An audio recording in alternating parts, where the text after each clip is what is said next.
वंदे मातरम दोस्तों। Welcome to Revolutionary Tech. This is Ashwini Shukla.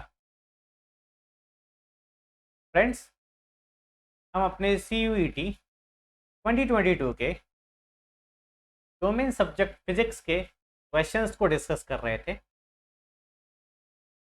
And in previous videos में हमने प्रीवियस 11 चैप्टर्स के क्वेश्चंस को डिस्कस किया है। And in this chapter we are going to discuss questions based on atoms. This is in modern physics topic. ये आपका modern physics का टॉपिक होगा।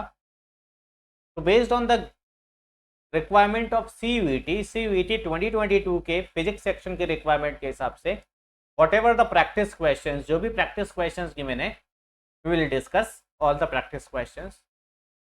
एंड इन दिस वीडियो, इस वीडियो में हम फर्स्ट 5 क्वेश्चंस को डिस्कस करेंगे ऑफ दिस गिवन बुक। इस गिवन बुक में जो आपको प्रैक्टिस क्वेश्चंस दिए गए हैं, we will discuss in this video first 5 question of. Let's start our discussion. So if we'll see first question of, if we'll see the first question, हम first question से start करते हैं। We'll start with the first question. First question is related with aspect, आपको पता होना चाहिए। This is the basic question. This is the basic question. It is asking about size of atom. We'll refer the question from the book. अगर आप book से refer करें question को, it is asking about size of atom. Don't confuse with size of atom and size of nucleus. Ideally nucleus और atom का size approximately defined होता है। That size of atom is of the order of 10⁻⁻10 metre. Atom का size होता है that is of the order of 1 angstrom. तो atom का size होगा, atom composed of nucleus. Atom में क्या होगा? Atom composed of nucleus surrounded by orbits in which the electron will revolve. Atom में क्या क्या होगा? एटम में न्यूक्लियस होगा। First in atom what will be there? Atom में न्यूक्लियस होगा and in nucleus surrounded by electron. और nucleus के अलावा outer most there are orbits, different stable orbits होंगी where the electron will revolve। यहाँ पे इलेक्ट्रॉन क्या करेगा? रोटेट करेगा about the, where the electron will rotate about the nucleus। so approximately the size of atom का पूरा साइज that is nucleus along with stable orbits जिसमें इलेक्ट्रॉन क्या करता है? रिवॉल्व करता है। That is mostly average of the order of 1 angstrom, that is 10⁻⁻10 metre. भाई अगर साइज ऑफ न्यूक्लियस की बात करें, साइज ऑफ न्यूक्लियस की बात करें तो even nucleus is very even small size. Nucleus का साइज और भी स्मॉल होगा। Where the nuclear force will act, यहाँ पे nuclear force very strong force will act. यहाँ पे बहुत स्ट्रॉन्ग फोर्स न्यूक्लियर फोर्स लगते हैं। तो the size of nucleus is of the order of 10⁻⁻15। Atom का साइज 1 एंगस्ट्रॉम के ऑर्डर का, this is of the order of 1 angstrom. और न्यूक्लियस का साइज क्या होगा? 10⁻⁻5। Very very very small. यहाँ पे बहुत ही स्ट्रॉन्ग न्यूक्लियर फोर्स है। तो दिस इज कॉन्सेप्चुअल क्वेश्चन। ये आपको पता होना चाहिए that atom is of the order of, atom का जो साइज होता है वो 1 एंगस्ट्रॉम के ऑर्डर का होता है, बट न्यूक्लियस का size of the order of 10⁻⁻5 है। 10⁻⁻5। Moving to the next question की बात करते हैं। How you will benefit with the question. आपको बेनिफिट क्वेश्चन से मैक्सिमम कब होगा? When you itself try the question. At least एक बार ट्राई करिए क्वेश्चंस को, then see what is one of the best possible way. If you will think of about the question, it will obviously enhance your skill. But before trying to question, जब भी आपको question को try करना है, at least go through the synopsis twice. 2 बार आपको synopsis को पढ़ना है। Whatever is the given concise concepts जो आपको गिवन है, you need to cover up those concept initially. Moving to the second question, if we'll read out the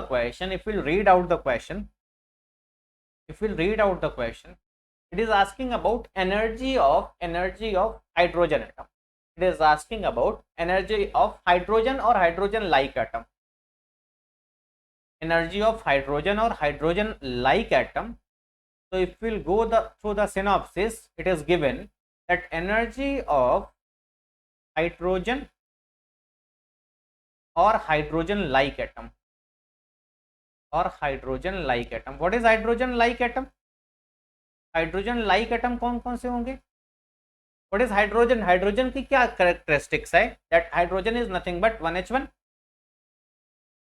में एक इलेक्ट्रॉन होगा और एक क्या होगा? प्रोटॉन होगा. And electron will revolve around the nucleus. तो हाइड्रोजन लाइक एटम कौन से होंगे? That will be those atoms जिनके आउटर मोस्ट, जिनके ऑर्बिट में कितना इलेक्ट्रॉन होगा? केवल और केवल एक इलेक्ट्रॉन. तो हाइड्रोजन लाइक कब बनेंगे? व्हेन इट विल आयनाइज इन सच ए वे कि इनके आउटर मोस्ट ऑर्बिट में कितने इलेक्ट्रॉन बचे? एक इलेक्ट्रॉन बचे. तो द एनर्जी ऑफ हाइड्रोजन और hydrogen like atom in nth state, what was the energy? -13.6 Z² by. If we'll go through the synopsis में आपको गिवन है that the energy of hydrogen or hydrogen like atom will be in the nth state.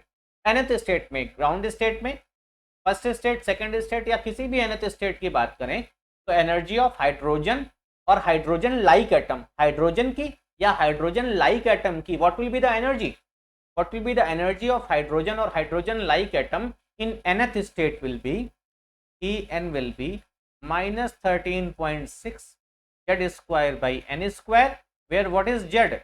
That is the atomic number of atom. And what is n? n is the state of orbit.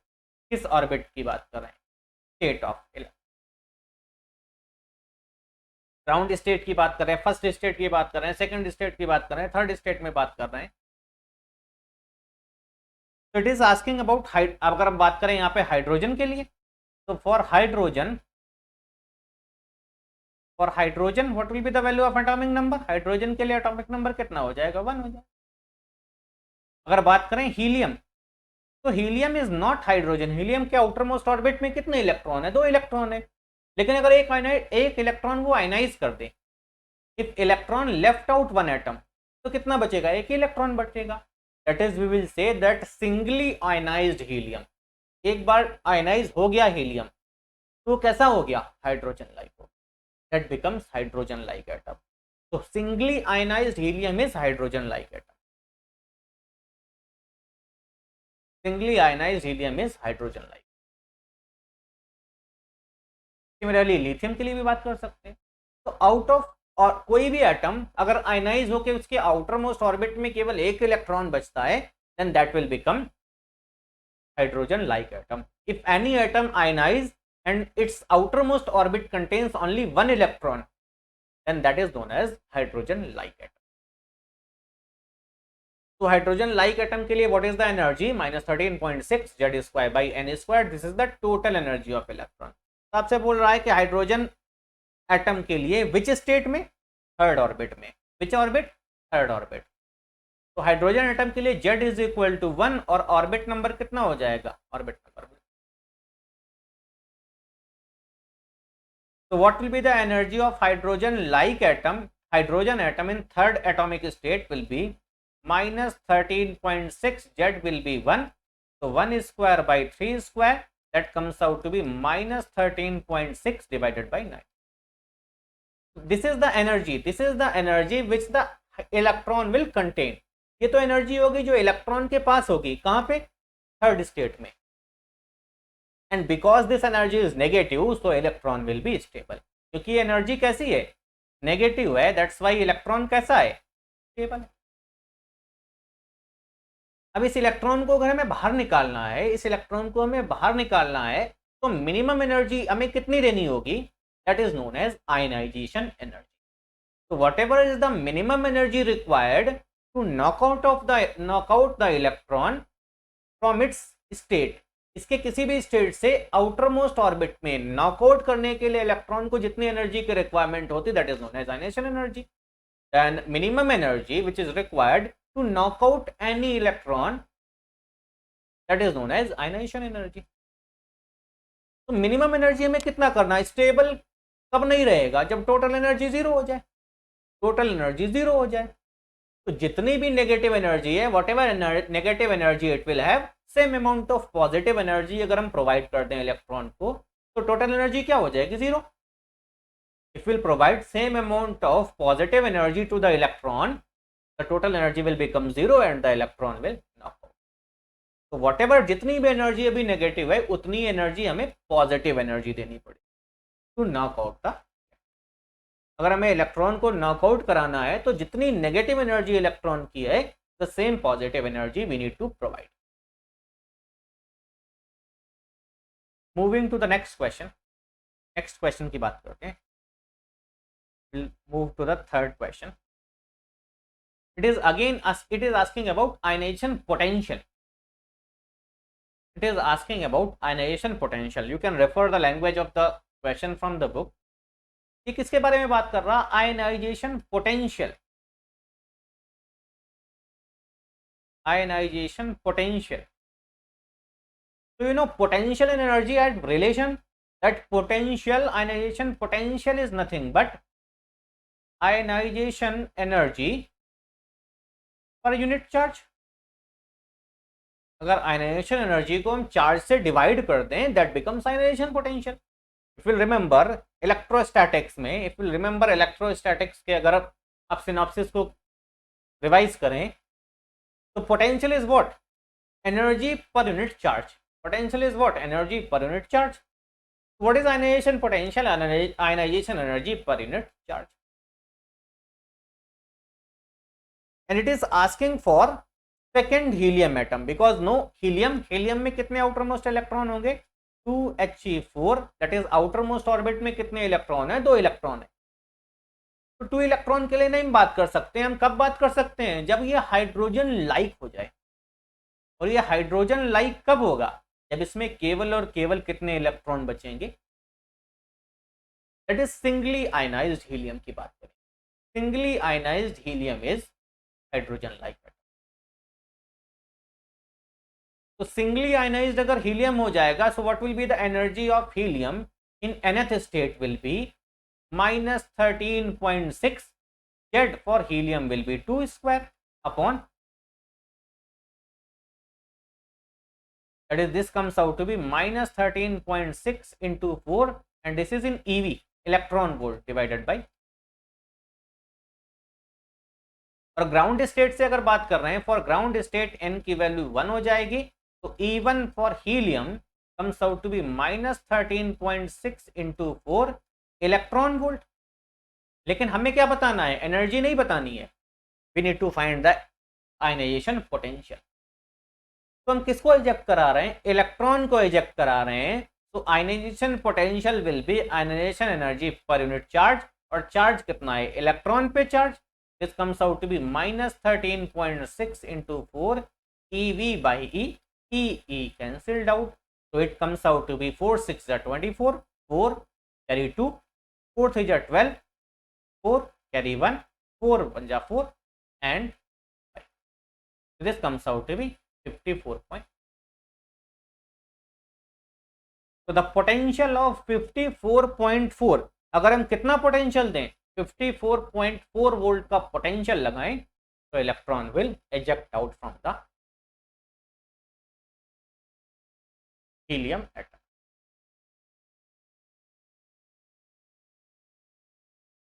I hope this will be clear. Moving to the next question. Moving to the next question. Question number 4 की बात करते हैं। Question number 4 की बात करते हैं। Question number 4 की बात करते हैं। It is again asking about ionization energy. It is again asking about ionization energy, and this formula is very handy. In this chapter, this formula will be repeatedly used. Energy का formula repeatedly use होगा। तो for the energy of hydrogen atom और any atom, hydrogen like atom will be -13.6 Z² by n²। And for hydrogen, अगर हम बात करें hydrogen atom के लिए, Z विल बी 1। तो the energy of nth state will be -13.6 by n।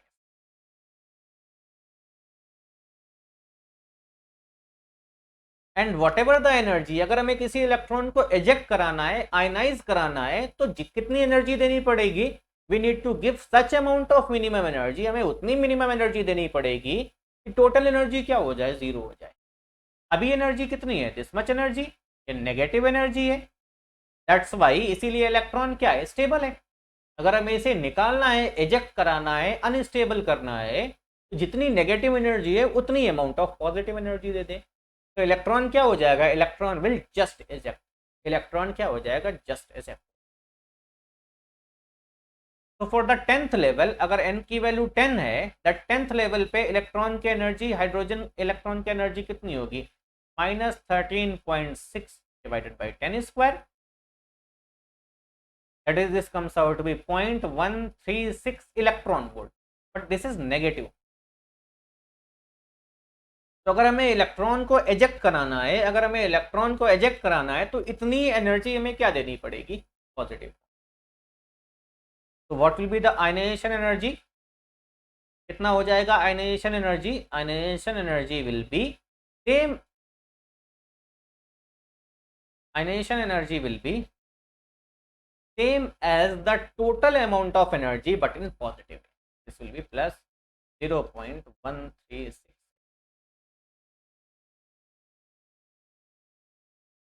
I hope the things will be clear. Moving to the next question, which will be the last one of this video, and there is a misprint in the options in this question, इस question में आपको misprint है options। If we'll read out the question, it is asking about the kinetic energy, it is asking about the kinetic energy, ये kinetic energy की बात कर रहा है इलेक्ट्रॉन की, it is asking about the kinetic energy of the electron, उस electron की बात कर रहा है, उस इलेक्ट्रॉन की काइनेटिक एनर्जी की बात कर रहा है, which is moving in a circle of radius R. In hydrogen atom, can refer the question from the book, in hydrogen atom it is asking about the kinetic energy of electron, जो electron revolve कर रहा है इसकी आपको क्या बताना है, kinetic energy बताना है, if it is revolving in a circle of radius R. अगर ये आर रेडियस के सर्कल में मूव कर रहा है तो आपको इसकी काइनेटिक एनर्जी बताना। तो if will review the synopsis, अगर आप सिनॉप्सिस को रिव्यू करें, तो if you review the synopsis, I have given that total energy of electron in A hydrogen atom में जो एनर्जी होगी टोटल इलेक्ट्रॉन की, total energy of electron in hydrogen atom will be nothing but equal to minus of kinetic energy, and which will be same as half of potential।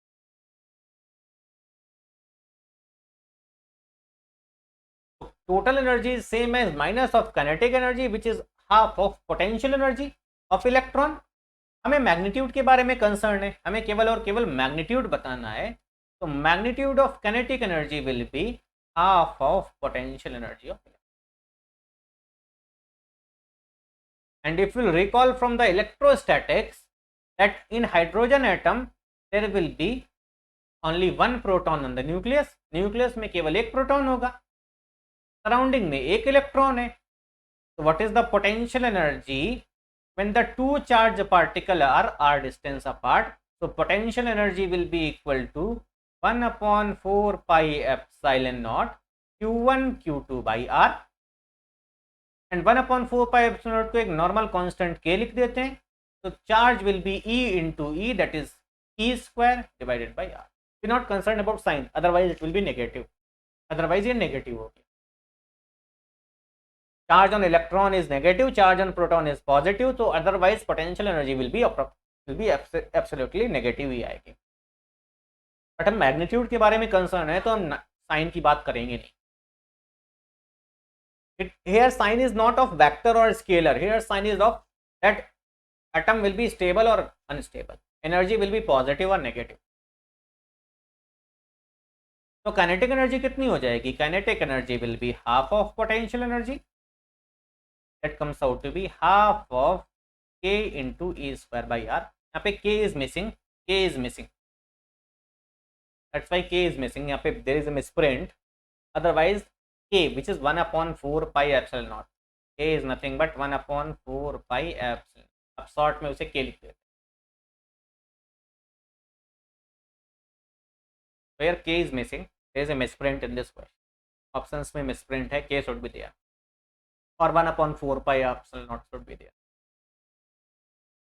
I hope this will help you, and if you like this video, do like and share this video and subscribe my channel. I hope this will help you. Thank you. Jai Hind. Vande Mataram.